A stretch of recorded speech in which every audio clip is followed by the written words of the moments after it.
Never expelled any of the whites from the organization, nor have we purged them. You still have white officials in the organization? That is correct. On the Central Committee, there's still whites on that committee, and that committee was elected by the entire staff. What does this change mean, then, the change in leadership? What the change in leadership is just a regular change, but it means that the programs are going to be more streamlined, that we're developing and the need to have a white project.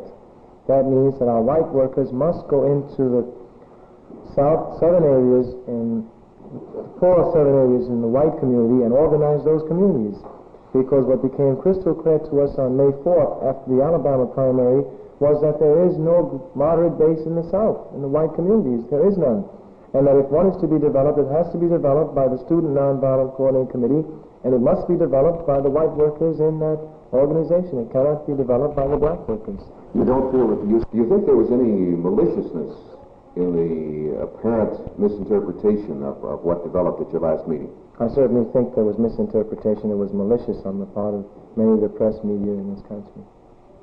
Could you name any specifically? Yes, I think the New York Times, in an editorial which was called Sabotage in Alabama, maliciously left out precisely the laws of Alabama, which stated that if you were setting up an independent political organizing, you could not both vote in the Democratic primary and in your primary.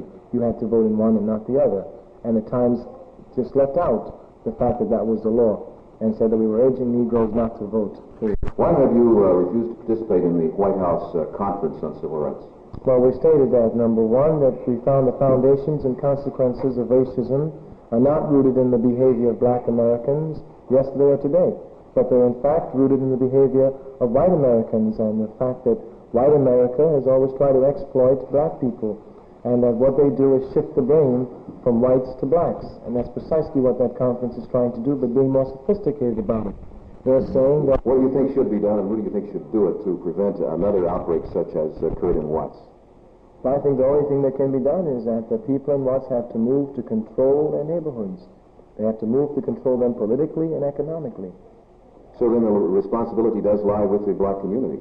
In terms of doing that, yes, because what it means is how they're going to have to uproot the power that exists in the agencies that control those communities. Well, how can this be done? Well, they'll have to find ways to do it. That's what they have to start moving towards, either politically or economically or however they see fit. What, if anything, should the white power